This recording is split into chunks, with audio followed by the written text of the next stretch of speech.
أعطي الكلمة الآن الأستاذ محمد شراقة. سيكون موضوع مداخلته هو التعلم التعاوني والتشاركي، وسيحدثنا فيه عن التعلم في زمن أو عصر الرقمنة. وهذا العصر بطبيعة الحال سيدفع إلى إعادة التفكير في التعليم التقليدي من خلال الاستفادة من الإمكانيات المتزايدة لتكنولوجيا المعلومات والتواصل والتعليم. ويتطلب بطبيعة الحال هذا التجديد البيداغوجي تقمص أدوار جديدة من طرف كل من المدرس والمتعلم الذي يجب أن يكون نشيطا خلال جميع تعلماته. إذن فما هو مفهوم التعلم التعاوني والتشاركي في البيداغوجيا النشطة، وما هي مكانة الأدوات والوسائل التكنولوجية في هذا التعلم؟ ذلك ما سيجيبنا عنه الأستاذ سي محمد شراقة من خلال مداخلته، فليتفضل مشكورا. تفضل سي شراقة. السلام عليكم. السلام عليكم. وعليكم السلام. سعيد بالتواجد معكم في هذا اللقاء. سعيد باش نشارككم بهذا العرض المتواضع بجانب احد الاهرامات ديال المجال الرقمي بالمغرب، الخبير الدكتور استاذي الفاضل مولاي محمد الدريسي. عنوان ديال المداخله ديالي هو التعلم التعاوني والتعلم التشاركي، يعني l'apprentissage collaboratif et l'apprentissage coopératif. كما قال استاذنا الفاضل، هذا التعلم يدخل ضمن البيداغوجيا النشطه، وهي بيداغوجيا ولينا كنطالبوا بها كاملين. لماذا؟ لتنميه القدرات ولا الكفايات ديال القرن 21. يعني المتعلم سيصادف يعني مجموعه ديال الاكراهات اللي طرحت في القرن 21. الهدف من هذا العرض هو نجاوب على واحد السؤال: كيفاش الوسائل التعليميه نضمنوا بها هذا النوع من التعلم؟ ولكن قبل ذلك غادي نميز بين شنو الفرق بين التعلم التعاوني والتعلم التشاركي. غادي نعطي الخصائص ديال هذا النوع ديال التعلم، بعد ذلك نشوف الوسائل اللي يمكننا تحدث لنا هذا النوع من التعلم. اذا collaborer du point de vue étymologique vient du latin comme, c'est-à-dire avec, élaborer, c'est-à-dire travailler ou prendre la peine. C'est une action de participer à une œuvre avec d'autres. Donc, c'est la façon de travailler ensemble. La façon de travailler ensemble, c'est l'élaboration en commun d'une solution négociée et consensuelle.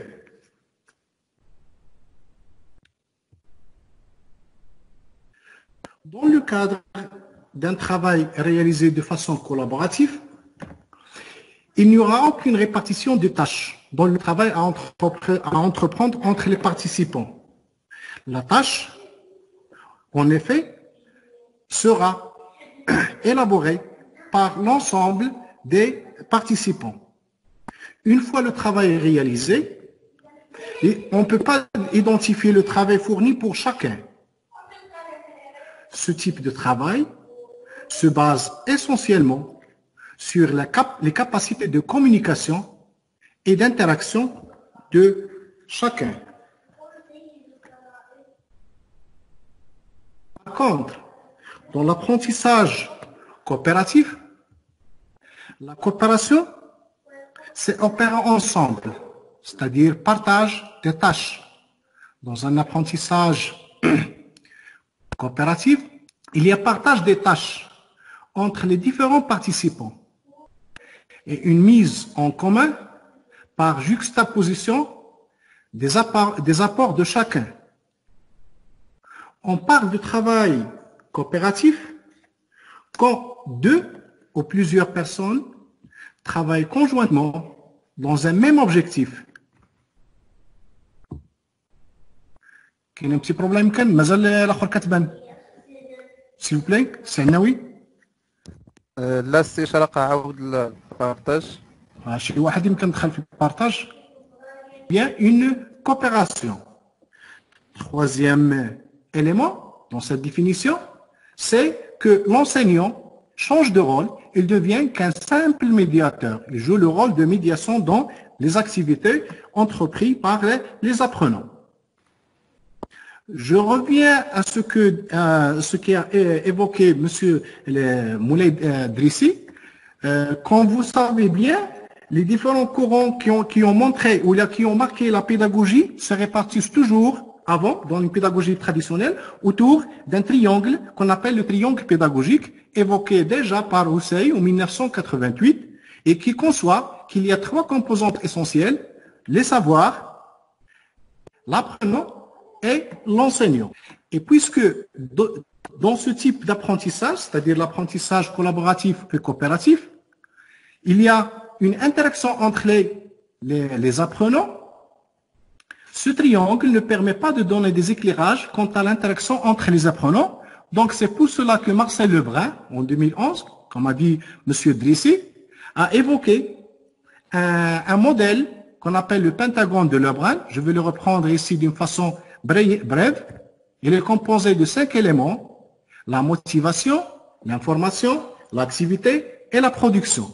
Ce type d'apprentissage se décline sur le pôle interaction. L'interaction qui permet un apprentissage collectif. Donc, un peu d'historique sur ce mot d'interaction. Car on sait bien que les activités au cours d'un apprentissage collaboratif ou bien coopératif se déclinent sur la production. Toutes les activités se déclinent sur la production. Donc, la notion d'interaction est primordiale. Pour cela, elle apparaît très tôt dans les œuvres de Ibn Khaldoun. Il disait que le développement des compétences, même le malakat, et c'est pour ça qu'on trouve des pédagogues marocains qui parlent de malakat, Iwad al-Kifayat, est atteint par la discussion, l'apprentissage collectif et la résolution des conflits cognitifs par le co-apprentissage, c'est-à-dire un apprentissage collectif, un apprentissage collaboratif ou bien un apprentissage coopératif. L'interaction également apparaît également dans le courant socio-constructiviste du Lev Vygotsky. Vygotsky conçoit que les apprenants sont aptes à mieux apprendre les problèmes et s'améliorer davantage autour d'un apprenant plus expérimenté ou bien autour d'un parent ou d'un enseignant, plutôt que d'un apprenant qui a le même niveau cognitif. Cela encourage donc l'apprentissage en groupe. Il définit une zone, que vous la connaissez tous, c'est la zone proximale de développement.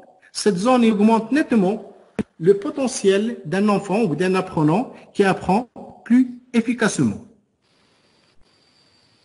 Donc, trois éléments essentiels dans un apprentissage collectif. D'abord, il y a le groupe, il y a la tâche. Sa tâche doit être bien choisie. On parle d'une bonne tâche. Une bonne tâche, selon les 4 C de l'auteur Parry et Turner en 1994, sont le choix, challenge, c'est-à-dire le défi, le contrôle et la collaboration.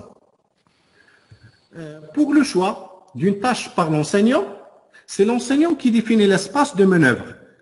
C'est-à-dire, c'est lui qui définit la tâche à réaliser par les apprenants. Mais ceci ne doit pas masquer que l'enseignant doit laisser libre choix à l'apprenant qui doit faire appel à sa motivation intrinsèque, à son libre engagement, également à son implication profonde dans la tâche. Il y a également le défi. Ce défi se situe dans le niveau de difficulté de la tâche. Une activité qui est motivante et de niveau de complicité moyen, c'est-à-dire elle n'est pas trop facile pour qu'il ne provoque pas ou ne conduit pas à un désintéressement, et n'est pas très difficile pour qu'il ne permet pas l'abandon de l'élève de la tâche. L'enseignant donc doit se placer correctement le niveau de la tâche. Le contrôle, l'apprenant doit évaluer le chemin à accomplir et les compétences à exercer ou à développer. L'enseignant donc doit bien définir les consignes et les objectifs de l'activité. la tâche ne doit pas être résolue seule, qu'on a déjà vu, et peut être un engagement de le travail collectif pour développer les habiletés sociales et relationnelles dans un tel type d'apprentissage. Une bonne tâche, ça ressemble un peu, les critères qu'on a déjà évoqués, ça ressemble un peu aux facteurs de motivation de Roland Vio dans son livre, La motivation en contexte scolaire, dans deuxième édition. Il y a une tâche est bonne, c'est celle qui responsabilise l'apprenant en lui permettant de faire des choix. Une tâche doit être interdisciplinaire. Il doit être productif essentiellement. Elle représente un défi pour l'apprenant. Elle permet aux apprenants d'interagir, se déroule dans une période de temps suffisante et comporte des consignes claires. Ceci, ou cette tâche, doit être pertinente sur le plan personnel, social et professionnel. Donc, comme vous voyez, ces facteurs-là, ils permettent la motivation. La motivation, c'est un élément essentiel du Pentagone qu'on a vu de Marcel Lebrun. Donc, cette pédagogie, ou bien cette pédagogie d'apprentissage collaboratif ou coopératif, peut utiliser des outils. Ces outils doivent avoir deux caractéristiques essentielles. D'abord, ils permettent le partage. Deuxièmement, ils vont permettre de travailler en groupe. Au cours d'un apprentissage collectif, et en utilisant des outils numériques, on va voir quelle est la place pour ces outils technologiques dans l'apprentissage collectif. On va les diviser en deux volets. Ce sont des listes de discussion. C'est quoi une liste de discussion? Dans une liste de discussion, tous les abonnés peuvent envoyer des messages qui peuvent ensuite être envoyés aux autres abonnés.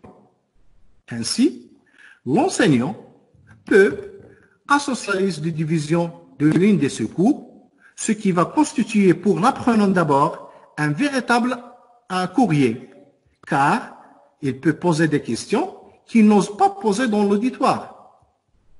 Il peut constituer également un thermomètre pour l'enseignant pour son cours, car ce qui n'a pas été bien perçu par l'apprenant, il va le détecter. Il va détecter également les points faibles, les points difficiles, les points faciles, et pour ça, et ce sera un rétrocontrôle pour son activité pour améliorer ses cours. Parmi les listes de discussion, on trouve les Agora Project. Agora Project, il contient, c'est un espace de travail collaboratif simple à administrer, à utiliser. On trouve des news, des fichiers, des agendas, des forums, des contacts, des liens, des tâches et les utilisateurs avec leur email. Il permet de créer la création d'une infinité de groupes de travail. Chaque groupe a alors à sa disposition un agenda partagé et un gestionnaire de fichiers, un forum, un chat, un outil d'envoi, des newsletters et une messagerie instantanée du groupe. Elle permet aussi à des personnes distantes de travailler efficacement dans un espace convivial et sécurisé. Donc, Agora Project est un logiciel open source, c'est-à-dire libre et gratuit, sur lequel se base le service qu'on appelle le service Omnispace. Ce service est une plateforme de travail collaboratif, complète et intuitive. C'est un service Internet qui centralise les outils de gestion des fichiers, gestion des connaissances et de conduite de projets. Ces outils sont souvent nécessaires au bon fonctionnement d'une organisation, qu'il s'agisse d'entreprises, d'associations, de services publics ou d'établissements scolaires. Et ce qui nous intéresse, il y a également les forums. Donc, dans un forum, un enseignant peut associer son cours. Par exemple, il va ajouter un thème sur un sujet donné. Voilà une petite démonstration. L'enseignant peut ajouter un thème bien choisi. Par exemple, il écrit un projet pour les fins de vacances ou des vacances de fin d'année. Pas d'écran. On ne voit pas d'écran, monsieur Charaka. Oui. Depuis tout à l'heure, je ne vois pas d'écran. Il n'y a pas un partage d'écran. Bah, elle a déjà partagé, نعاود. بارطاج ديكرون انا كنشوف لا كاين بارطاج استاذ غادي يكون مشكل ديال الكونيكسيون مشكل بارطاج عندي لا كونيكسيون كنسمع ولكن l'écran ما كاينش. Depuis tout à l'heure. حنا عندنا لا سميتو L'écran est partagé, parfait. L'écran est parfait, il partage. Oui, l'écran est parfait, oui. Donc, je recommence le forum. Un enseignant peut... كيوقع ملي تيكون الدي بي ناقص ديال الشخص عنده ملي تيكون عنده الدي بي ناقص كتمشي ليه لا فيديو ما شفتهاش كاع باش نمشي ليه. انا دوبي لو ديبي ما عندي. Madame Zahor, je peux recommencer. سي بون يلا ماشي مشكله انا جيكوت. D'accord. Donc, vous voyez, l'enseignant peut ajouter un thème. Il peut poser des questions pour avoir des réponses.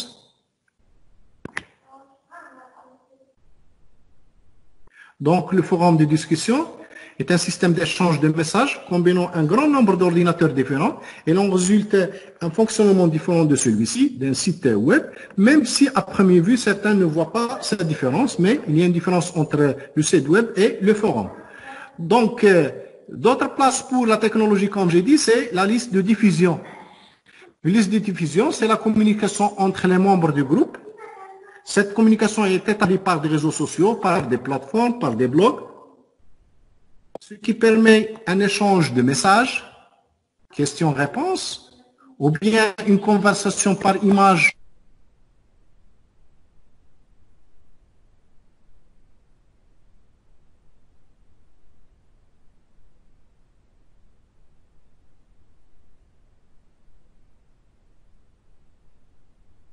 سي شرقة يمكن دابا مشى الصوت. Active le micro, c'est Charaka. سي شرقة Le micro. Non. Le micro est désactivé. Ça là, c'est الصوت s'il vous plaît. الصوت العناوي. الصوت العناوي. سي vient شرقة de سي terminer. شرقة الصوت. واخا تسمعني دابا؟ واحد ايوا واحد حاول تسرع شي شوية. يستغل غير واحد 10 سكوند ولا اقل من نهار يستغل المناسبه ديال هذا الانقطاع. بالنسبه للاستاذه اللي ما كتشوفش الفيديو تمشي على داك لي 3 بوين، لي 3 بتي بوين اللي كاين في داك لو بتي ريكتونغ ولا اللي كاين في الوسط، غادي تلقى فيه تما اكتيفي لا فيديو اون 30.